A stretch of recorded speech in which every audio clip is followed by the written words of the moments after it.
Assalamualaikum warahmatullahi wabarakatuh. Salam sejahtera buat sahabat Kang Asep Hidayat semua dimanapun Anda berada. Semoga sahabat semua selalu sehat serta selalu dalam lindungannya. Amin ya robbal alamin. Kali ini Kang Asep kembali akan bercerita yang tentunya masih dalam kisah nyata. Semoga berkenan. Dan langsung saja ke bagian ceritanya dengan mengucapkan Bismillahirrohmanirrohim. Inilah selengkapnya. Di suatu desa atau kampung yang jauh dari perkotaan yang sangat ramai, kehidupan yang indah dan asri sangat terasa kedamaian, rukun dan damai sesama warganya. Kehidupan yang damai dan cenderung religius tentunya masih tetap saja. Ada beberapa anak mudanya yang berperilaku urakan atau yang biasa disebut preman kampung. Yang namanya preman tentunya identik dengan perilaku buruk. Sama halnya dengan Parman. Parman adalah salah satu anak muda desa itu yang memiliki perilaku urakan, suka minum anggur atau tuak yang memabukkan, yang tentunya untuk kehidupan di desa atau kampung tentulah sangat tabu. Hari-hari kerjaannya hanya nongkrong di pos ronda, main gitar sambil minum anggur atau tuak.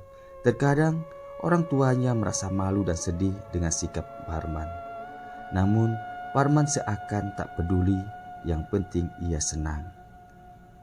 Sore yang indah dan nyaman, terlihat beberapa orang santri tengah berjalan beriring hendak ke madrasah, menimba ilmu agama bekal hidup di masa mendatang. Terlihat begitu bersahaja dari masing-masing raut wajah para santri itu.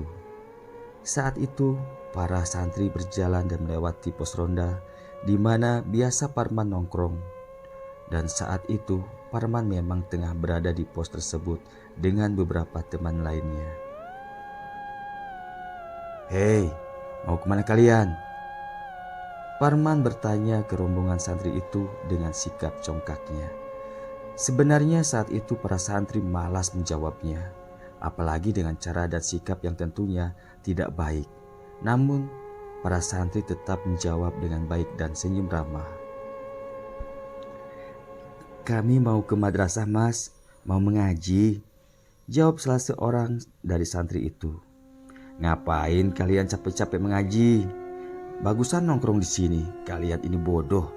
Mau-maunya dibohongi Ustadz. Ndak ada neraka itu. Wes mati yo mati ae. Ra bakal ada neraka dan siksaan." Ujarnya sembari tertawa. Saat itu para santri hanya diam, tidak menjawab. Lalu para santri itu pun melanjutkan perjalanannya menuju madrasah. Memang Parman kerap bersikap demikian terhadap siapapun. Namun Parman yang saat itu dicap sebagai preman kampung tidak pernah melakukan kejahatan lainnya seperti mencuri atau mengganggu secara fisik. Maka warga tidak menindak dan bersikap tegas kepada Parman. Bahkan Parman kerap membantu jika ada kegiatan gotong royong di desa itu. Malam itu sekitar jam 8 malam, Pak Ustadz seperti biasa pulang dari masjid di mana biasa Pak Ustadz sholat serta mengajar ilmu agama di madrasah yang memang letaknya bersebelahan dengan masjid itu. Pak Ustadz pulang menggunakan sepeda ontel berboncengan dengan anak laki-lakinya, Dayat, yang saat itu masih berumur 12 tahun. Di gelapnya malam itu, Pak Ustadz terus mengayuh sepedanya hingga beliau melewati pos ronda di mana saat itu Parman CS tengah nongkrong main gitar dan tentunya sambil minum tuak. "Baru pulang dari cari jalan ke surga ya Pak Ustadz?" Ketika Pak Ustadz dengan Dayat melintas di pos ronda itu, Parman menyapa Pak Ustadz dengan ucapan "ya gitulah." Di keremangan cahaya lentera yang tergantung di pos ronda itu, Pak Ustadz hanya tersenyum Lalu beliau pun menjawab, "Iya nak, mari saya pulang dulu ya." Jawab Pak Ustadz singkat, enggan menanggapi ucapan Parman yang memang mengejek Pak Ustadz. "Iya Pak Ustadz, nanti kalau ketemu Allah, salam ya dari saya," ucap Parman lagi sembari diiringi gelak tawa. Pak Ustadz tak menimpali ucapan Parman. Ia terus mengayuh sepedanya agar lekas tiba di rumahnya. Walau tidak menimpali ucapan Parman, namun saat itu Pak Ustadz terdengar beristighfar pelan. "Astagfirullah, berilah hidayah untuknya ya Allah."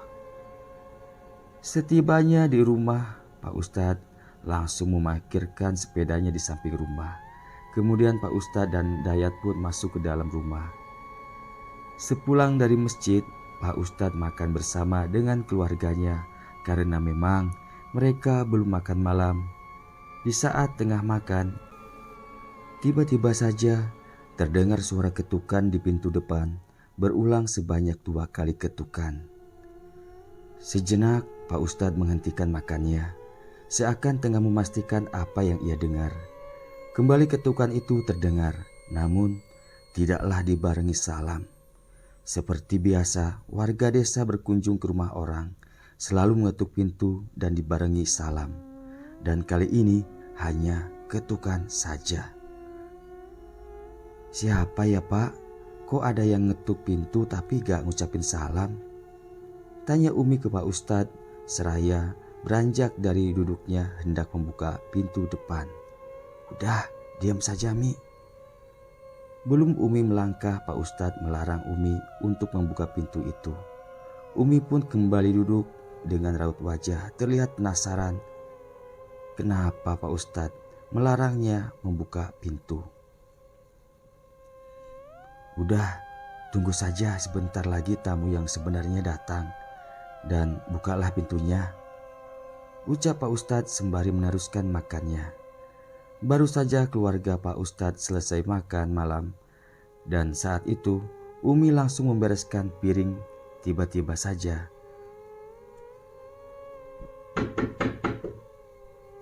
"Assalamualaikum Pak Ustadz," terdengar dari depan rumah ketukan pada pintu, serta ucapan salam. "Waalaikumsalam," jawab Pak Ustadz. Lalu Pak Ustadz memberi isyarat ke Umi agar membuka pintu. Umi pun melangkah ke depan untuk membukakan pintu itu. "Oh Pak RT, ayo masuk Pak." Setelah membukakan pintu dan ternyata Pak RT yang datang bertamu. "Ndak usah Mi, saya buru-buru. Saya mau kasih tahu ke Pak Ustadz kalau Mbah Hadi meninggal barusan dan rencana malam ini juga akan dikebumikan."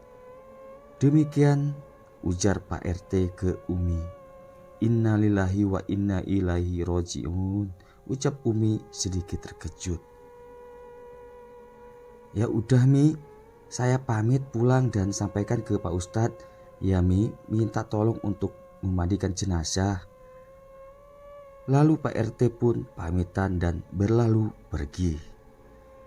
Setelah Pak RT pergi, Umi segera menutup kembali pintu lalu menemui Pak Ustadz untuk mengabarkan berita meninggalnya Mbah Hadi ke Pak Ustadz. Mbah Hadi adalah salah satu tetangga Pak Ustadz. Pak Ustadz sejenak termenung mendengar berita itu, lalu ia pun berkata, "Innalillahi wa inna ilaihi roji'un. Ayo Mi, kita ke sana," ujar Pak Ustadz ke Umi. Setibanya di rumah duka, terlihat sudah beberapa warga berada di sana, tengah mempersiapkan tempat untuk memandikan jenazah. "Bapak-bapak semua, rencananya malam ini juga jenazah akan dikebumikan. Jadi, saya sebagai RT di sini memohon bantuannya untuk prosesinya," ujar Pak RT ke warganya. "Oh ya Pak RT, siapa yang ditugaskan untuk menggali kubur?" tanya Pak Misrun. "Oh ya, untuk menggali kubur, saya minta tolong kepada anak-anak muda saja ya, Tarno, Lihin, dan Sardi," ujar Pak RT menyebutkan nama-nama yang bertugas menggali kubur. "Aduh Pak, Ya kurang satu orang, bagusnya berempat, ucap Tarno ke Pak RT. Sejenak Pak RT terdiam, berpikir siapa lagi yang bisa membantu. Di saat Pak RT berpikir, tiba-tiba saja, "Wes, aku saja Pak RT." Seketika beberapa orang yang berada di tempat itu berpaling ke arah suara tersebut, dan ternyata itu Parman, si preman kampung. Dengan membawa cangkul serta peralatan lainnya, akhirnya keempat pemuda itu berangkat ke pemakaman yang berada di perbatasan Dusun 1 dan Dusun 2. Singkat cerita, beberapa jam kemudian, sekitar pukul 22.00 waktu Indonesia bagian Barat atau jam 10 malam ya, penggalian liang lahat pun selesai. "Tar, papan penutupnya dan nisan apa sudah disiapkan?" Di sela istirahat seusai menggali lahat, Parman bertanya ke Tarno. "Ya juga man, aku nggak tahu," jawab Tarno. "Ya udah, kamu sama Sardi cari papa dan buat nisan. Lihin kasih tahu ke rumah duka kalau lubang udah siap," perintah Parman ketiga temannya, dan tentunya saat itu ia tinggal sendiri di pemakaman. Namun tidaklah ia dijuluki preman kampung jika seorang penakut. Sambil menunggu jenazah datang, Parman duduk di atas gundukan tanah galian dari liang lahat sambil merokok. Sesekali ia memompa lampu pertomak yang cuma satu-satunya penerangan yang tentunya menemaninya. Di saat Parman tengah memompa lampu pertomak, letak, Parman merasakan punggungnya ada yang melempari dengan tanah kecil dan kering. Seketika Parman memalingkan pandangan matanya ke segala arah. Namun ia tidak melihat siapapun di sana. Kembali ia pun melanjutkan memompa pertomaknya, dan lagi-lagi lemparan kecil itu mengenai punggungnya. Saat itu Parman langsung berdiri dan membalikkan tubuhnya seraya memaki, "Asu, sopo kowe ha?" Begitu ia berbalik, di saat itu ia melihat sosok serba putih di kegelapan, tengah berdiri tak jauh di hadapannya. Sempat ia terkejut, namun tak lama ia dapat menguasai diri. Dengan kesal ia meraih sebutir batu sebesar kepalanya, lalu ia melempar sosok tersebut sambil terus memakinya. Terdengar suara tawa ngikik dari sosok itu, lalu menghilang. Ya, itulah Parman, preman kampung yang pemberani. Setelah penampakan yang mengganggu itu pergi menjauh, dengan kesal ia kembali duduk di atas gundukan tanah itu. "Kok lama kali ya mayatnya datang? Urepe nyusahke wis mati yo, pangga nyusahke ae," gerutu Parman saat itu sambil merokok. "Apa iya ya, kata Ustadz, kalau kita mati di dalam kubur bakal ditanyai malaikat?" Tiba-tiba saja ia berpikir demikian. "Aku cobalah, mumpung tidak ada orang dan jenazah belum datang." Demikian pikirnya. Sejenak ia celingak-celinguk, lalu dengan meraih sebilah golok dan melangkah ke arah serumpun pisang yang daunnya rimbun. Parman menebas sedahan daun pisang, lalu ia kembali ke liang lahat itu. Dengan sekali lompatan, ia pun masuk ke dalam liang lahat buat Mbah Hadi. Dengan menarik nafas berat, kemudian perlahan, Parman membaringkan tubuhnya di dalam layaknya jenazah yang tengah dikuburkan. Lalu ia menutup tubuhnya dengan daun pisang. Entah berapa lama ia terbaring di dalam liang lahat itu, hingga tanpa ia sadari, ia pun mulai mengantuk dan tertidur. Beberapa menit atau beberapa detik saja ia tertidur, tiba-tiba saja gonjreng. Parman terkesiap karena tiba-tiba saja ia mendengar suara keras, layaknya pintu besi dengan ukuran besar terhempas. Parman langsung membuka kedua matanya Di saat itulah ia merasakan seakan tengah berada di dalam kepungan api yang begitu besar dan tentunya sangat panas membakar. Belum lagi hilang rasa terkejut dan ketakutannya, tiba-tiba saja Maro buka. Parman kembali dikejutkan oleh satu suara yang begitu keras dan menggelegar. Serasa merontokkan tubuhnya. Tubuh Parman kaku dan tak dapat digerakkan. Rombongan pembawa jenazah pun tiba di area pemakaman. Namun warga tidak melihat Parman juga yang lainnya, walau liang lahat terlihat memang sudah siap. "Hin, mana yang lainnya?" tanya Pak RT ke Lihin yang sebelumnya memang Lihin yang ditugaskan Parman untuk memberitahu bahwa liang lahat sudah siap. "Tarno dan Sardi ambil papan dan nisan Pak RT. Kalau Parman, tadi dia di sini sendiri," jawab Lihin. Tak lama berselang, Tarno dan Sardi pun kembali ke pemakaman. Namun, Parman tidak terlihat juga. Karena waktu terus berjalan, pemakaman pun segera dilaksanakan. 3 orang warga melompat turun ke dalam liang lahat, bertugas sebagai penerima jenazah, sekaligus yang meletakkan posisi jenazah di dalam. Yang tentunya beberapa orang dari atas menyinari liang lahat dengan senter agar menjadi terang. Di saat cahaya senter menyorot dan menyinari ke arah liang lahat itu, betapa terkejutnya warga yang saat itu tengah berada di sana. Di dalam liang lahat terbaring seseorang dengan ditutup selembar daun pisang. "Astagfirullah, ada orang Pak Ustadz!" teriak Pak Slamet yang saat itu bertugas penerima jenazah di dalam. "Coba angkat daun pisangnya Pak. Siapa orang itu?" perintah Pak Ustadz ke Pak Slamet. Dengan tangan gemetaran, Pak Slamet meraih tangkai daun pisang yang berada pada bagian kaki sosok di balik daun itu. Di tengah situasi tegang, tiba-tiba saja Pak Slamet menarik kembali tangannya, tak jadi meraih daun pisang itu. "Astagfirullah!" Pak Slamet berteriak dan beristighfar seraya berjingkat. Namun saat itu juga Pak Suparno rekannya yang berada di dalam tertawa terkekeh. Sontak Pak Slamet menggerutu kesal. "Jangan bercanda kelewatan gitu dong Pak," ujar Pak Slamet kesal.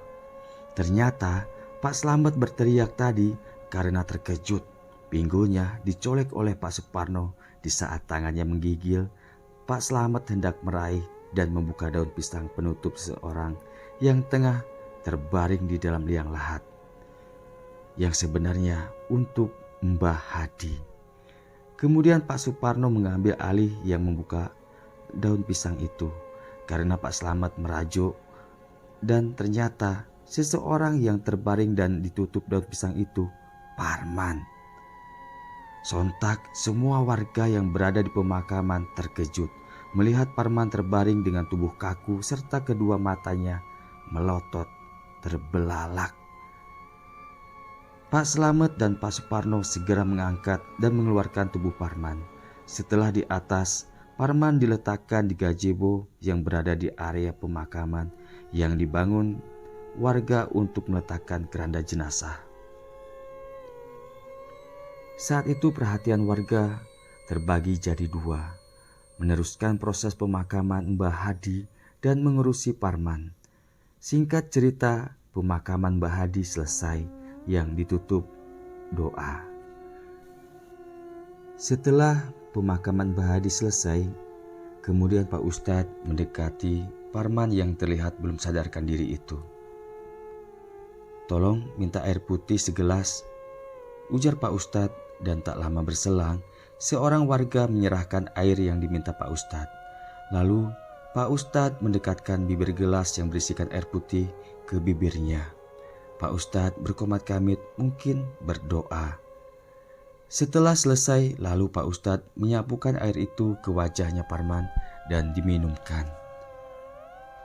Setelah itu Pak Ustadz membuka paksa telapak tangan Parman yang saat itu menggenggam. Setelah berhasil dibuka, Pak Ustadz menghembuskan telapak tangan Parman yang terbuka. Seketika Parman tersadar, ia meraung menangis, lalu ia beranjak bangun dan ia langsung berlari meninggalkan area pemakaman. Tentu saja hal itu membuat warga terkejut. Beberapa warga berusaha mengejar Parman. Karena semua proses fardu kifayah telah selesai dilaksanakan serta hari semakin larut, semua warga akhirnya meninggalkan pemakaman, kembali ke rumah masing-masing. Ketika meninggalkan pemakaman, terlihat Pak Ustadz dengan putranya Dayat berada di paling belakang warga. Tiba-tiba saja, tolong, ampun. Dayat sedikit terlonjak hingga tanpa ia sadari telah menubruk Pak Ustadz dari belakang, saking ia terkejutnya. Karena sepertinya hanya Dayat sendiri yang saat itu mendengar suara jeritan serta teriakan meminta tolong yang berasal dari area pemakaman. Sementara Dayat yakin tidak ada lagi manusia di area tersebut. Di tempat lain, di saat Parman yang begitu ia tersadar, langsung ia berlari keluar dari area pemakaman. Beberapa warga yang mengejar terus mengikuti Parman dan ternyata Parman berlari hanya pergi ke sebuah masjid yang tak jauh dari area pemakaman. Parman masuk ke dalam masjid, ia bersujud sambil terus meraung, menangis. Ya Allah, ampuni dosa-dosaku ya Allah. Berilah aku kesempatan untuk bertobat ya Allah. Demikian yang didengar beberapa warga yang terucap dari mulut Parman, sembari bersujud dan menangis di dalam masjid tersebut. Akhirnya salah satu warga mendekati Parman dan berkata, "Man, ya udahlah, jangan menangis. Sebenarnya kamu kenapa?" Tanya warga itu sembari memegang pundak Parman yang masih terguncang. Sejenak tangis Parman mereda, sepertinya ia sudah bisa menguasai diri. Lalu dengan terbata-bata karena tangisnya, Parman pun berbicara. "Aku banyak dosa, Pak. Aku jahat, Pak. Aku selalu menzolimi Pak Ustadz dan santri-santrinya. Bahkan aku tidak pernah peduli dengan orang tuaku. Aku tak pernah menjalankan perintah Allah." Tutupnya, Parman pun kembali menangis terseduh. Pagi yang cerah dan indah, suara burung berkicau bersahutan, bergembira menyambut datangnya hari di pagi itu. Beberapa warga terlihat beriringan berjalan kaki hendak pergi ke ladang. Demikian pula dengan Pak Ustadz, pagi itu beliau hendak ke ladang juga. Setelah berkemas persiapan, beliau pun berpamitan kepada Umi. Namun baru saja hendak menaiki sepedanya, ia kedatangan tamu. "Assalamualaikum Pak Ustadz." "Waalaikumsalam," jawab Pak Ustadz. Sejenak Pak Ustadz memperhatikan tamunya itu dengan seksama. Bukan Pak Ustadz tidak mengenali sang tamu, melainkan benarkah tamu itu orang yang begitu ia kenal selama ini. Tiba-tiba tamu itu berjongkok dan memeluk kaki Pak Ustadz sembari menangis dan berkata, "Maafkan saya Pak Ustadz, saya banyak dosa ke Pak Ustadz." Ucap tamu itu ke Pak Ustadz, yang tak lain dialah Parman, sang preman kampung yang selama ini selalu berkata dan bersikap semaunya terhadap Pak Ustadz. Tentu saja saat itu Pak Ustadz merasa terkejut karena Parman datang dengan menggunakan kain sarung dan baju koko lengkap dengan kopiahnya. Bahkan ia memeluk kakinya sembari menangis. Ada apa dengan Parman yang tiba-tiba saja berubah? Karena saat itu tengah di depan rumah, Pak Ustadz merasa riskan dan tidak nyaman bila terlihat oleh orang lain. Lalu Pak Ustadz mengurungkan niatnya ke ladang. Lalu ia mengajak Parman masuk ke dalam rumahnya dan mengajak ngobrol Parman di dalam. Singkat cerita, sembari terus menangis, Parman menceritakan pengalaman mistisnya di saat ia mencoba masuk ke dalam liang lahat tadi malam.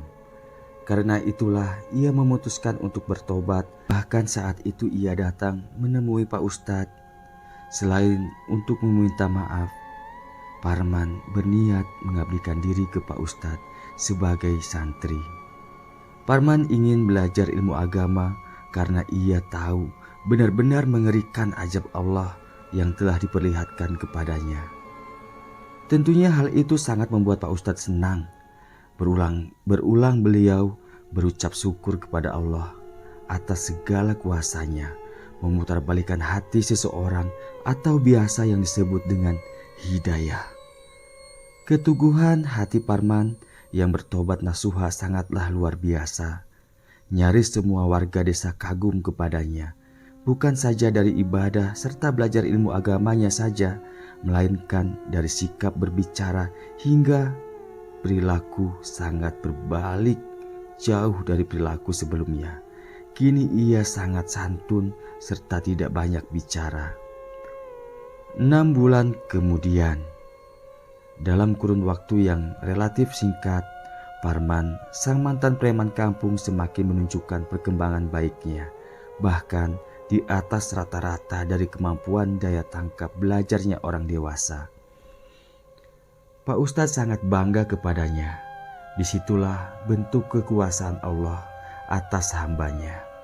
Tidaklah bijak jika kita sebagai manusia biasa yang sangat mudah menilai buruk, bahkan menjengkali hidup seseorang. Karena sedetik ke depan kita tidak pernah tahu apa yang akan terjadi kepada orang lain, bahkan terhadap diri kita sendiri. Suatu malam yang terasa damai, sepulang mengajar di madrasah, Pak Ustadz memanggil Parman agar menemuinya di rumah Pak Ustadz. Parman pun dengan segera menghadap Pak Ustadz dan menanyakan ada apa gerangan memanggilnya, yang tentunya dengan sikap yang sangat santun. Ternyata Pak Ustadz memanggil Parman ada sesuatu yang penting untuk dibicarakan, yaitu Parman dijodohkan dengan salah satu santriwatinya. Tentunya saat itu Parman tidak langsung menjawab. Ia terkejut dengan perjodohan itu, karena Parman merasa belum layak untuk menjadi seorang imam untuk seorang istri. Namun dengan segala nasihat serta pandangan Ustadz, akhirnya Parman pun bersedia. Singkat cerita, pernikahan Parman pun dilangsungkan dengan sederhana, namun sangat khidmat. Semua warga desa sangat antusias membantu Parman. Kegiatan sehari-hari Parman setelah menikah untuk menghidupi dirinya dan keluarga barunya dengan bertani di lahan milik orang tuanya, serta membantu mengajar mengaji anak-anak di madrasah. Sesekali mewakili Pak Ustadz mengisi undangan khutbah Jumat di berbagai masjid. Kalau undangan ceramah, tentunya Parman belum bisa mewakili Pak Ustadz. Tanpa terasa setahun berlalu, Parman kini sudah dikaruniai seorang putra yang sehat. Ia sangat bahagia dengan kehadiran putra dalam hidupnya. Hari demi hari terus berjalan sebagaimana mestinya. Demikian pula dengan kehidupan, hingga suatu hari ba'da salat pada Jumat, Pak Ustadz mendapat kabar dari santrinya bahwa Parman sakit keras. Pak Ustadz sangat terkejut mendengarnya. Tak pakai menunggu nanti, Pak Ustadz bersama Umi mengunjungi Parman di rumahnya. Setibanya di rumah Parman, benar saja Parman tengah terbaring lemah di ruang keluarga. Terlihat raut wajahnya sangat pucat. Melihat kondisi Parman, Pak Ustadz dan Umi sangat mengkhawatirkannya. "Kenapa ndak ngabarin Bapak sama Umi kalau kamu sakit, Nak?" ucap Umi khawatir. "Ndak apa-apa, Mi. Parman cuma demam biasa," jawab Parman lirih sembari memaksakan untuk tersenyum. "Ayolah kita berobat ke rumah sakit atau ke puskesmas, Nak," sambung Ustadz lagi. "Ndak usah, Ustadz. Tadi istri Parman sudah beli obat," jawab Parman lagi. Di saat Umi dan istri Parman ke dapur untuk membuat minum, Parman berbisik ke Pak Ustadz. "Pak Ustadz, titip anak dan istri saya ya Pak Ustadz. Sepertinya sebentar lagi Parman dijemput. Parman mau berangkat." Demikian ucapnya dengan lirih dan pelan. Sontak mendengar bisikannya membuat Pak Ustadz sangat terkejut.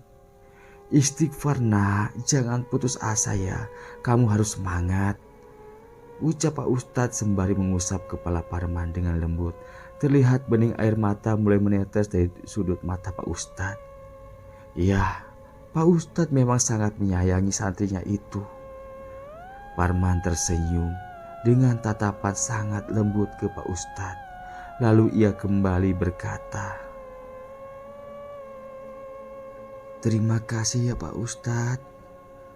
Udah sayang sama Parman. Sudah menyelamatkan hidup Parman." Demikian ucap Parman ke Ustadz. Dan saat itu Parman terlihat kesulitan untuk bernafas. Ustadz berteriak memanggil Umi dan istrinya Parman. "Umi, Rahmi, cepat ke sini." Mendengar teriakan Ustadz, Umi dan Rahmi pun datang. Saat itu Parman tengah sakaratul maut. Pak Ustadz sangat memahami kondisi seperti itu. Lalu beliau dengan cepat membisikkan 2 kalimat syahadat. Alhamdulillah Parman dapat mengikutinya. Lalu, hak. Inna lillahi wa inna ilaihi raji'un. Parman menghadap Sang Pencipta dengan tenang, dengan segala kebaikannya, serta di hari yang baik. Insya Allah Parman, sang mantan preman kampung, husnul khotimah. Selesai. Demikian akhir dari kisah hidup mantan preman kampung yang diakhiri hidupnya alhamdulillah dalam kebaikan. Terima kasih atas waktu dan kesediaannya telah mendengar dan membaca kisah ini. Semoga bermanfaat serta dapat memetik hal positif dari kisah ini. Mohon maaf atas segala kekurangannya dan mohon doa buat almarhum Mas Parman. Al-Fatihah. A'udzubillahi minasyaitonir rajim. Bismillahirrahmanirrahim. Shiratal ladzina an'amta 'alaihim ghairil. Saya Kang Asep Hidayat mengakhiri. Wassalamualaikum warahmatullahi wabarakatuh.